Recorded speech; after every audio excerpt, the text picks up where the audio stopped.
Hi hello welcome to Bondada family రుచులకి స్వాగతం సుస్వాగతం. టుడే అయితే ఎర్నోక ఉప్మా చేసుకుందాము. అన్ని రకాల వేసి చేసుకుందాము. ముందుగా అయితే జీలకర్ర, ఆవాలు, మినపప్పు, పచ్చెనపప్పు, గుళ్ళు, పచ్చిమిర్చి, అలాగే అల్లం, ఉల్లిపాయలు, టమాటాలు, బంగాళదుంప ఒక గిన్నె పెట్టుకుని అందులోకి అయితే కొద్దిగా ఆయిల్ వేసుకుని కొద్దిగా వేరుశనగుళ్ళు, కొద్దిగా అల్లం ముక్కలు వేసుకొని వేగించుకోవాలి. ఈ గుళ్ళు వేగాలి, అలాగే ఇవి కూడా వేగాలి కదా, అల్లం ముక్కలు కూడా. అందుకనే ముందు వేసుకొని వేగించుకున్న తర్వాత ఇప్పుడు మినపప్పు, ఆవాలు, జీలకర్ర, పచ్చిమిర్చిని యాడ్ చేసేసుకొని ఇవి బాగా వేగనివ్వాలి. ఇందులోకి 2 రెమ్మల కరివేపాకుని కూడా, పోపు దినుసులు, అల్లం ముక్కలు, పచ్చిమిర్చి ముక్కలు అన్నీ వేగించుకున్న తర్వాత ఇందులోకి పొడుగ్గా చీలికలుగా కోసుకున్న ఉల్లిపాయ ముక్కలను కూడా వేసుకుని వేగించుకోవాలి.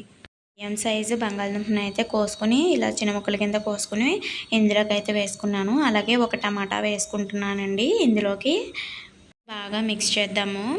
ఒక నిమిషం ఆయిల్లో వేగితే మనకి బాగా ఉడుకుతాయి, బాగా మగ్గుతాయి. ఇలా బాగా ఉడికించుకున్న తర్వాత ఇందులోకి మనం 2 గ్లాసులన్నర వేయాలండి. 2 గ్లాసులున్నర వేయాలండి. ఇప్పుడైతే ఒక గ్లాస్ పోసాను, ఇంకొక 2 గ్లాసులు పోసాను, ఇంకొక అర గ్లాస్ పోయాలండి.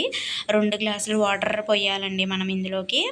ఇలా వేసిన తర్వాత ఇందులోకి రుచికి సరిపడినంత ఉప్పునైతే వేయాలండి. ఉప్పునైతే వేసుకుని బాగా మరిగించుకోవాలి. ఇలా మరిగిన తర్వాత మనం నూక వేసేసుకొని బాగా కలిపేసుకుందాము.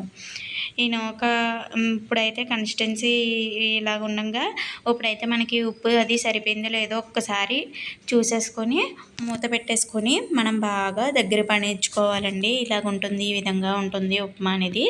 చాలా బాగుంటుంది. ప్యాకెట్ రవ్వ అయితే ఇంకా బాగుంటుంది, లూజ్ అయితే అంతలా ఉండదు. కానీ అయితే నెంబర్ 1 అండి, చూసుకోక్కర్లేదు. అంతేనండి. వీడియో మీకు నచ్చినట్లయితే లైక్ చేయండి, షేర్ చేయండి, నా ఛానల్ని సబ్స్క్రైబ్ చేయండి. లైక్ చేయండి, షేర్ చేయండి, కామెంట్ చేయండి, ప్లీజ్ సబ్స్క్రైబ్ చేసుకోండి. బొండాడ ఫ్యామిలీ రుచులు, అంతేనండి. నా టైటిల్ నేమ్ అనేది.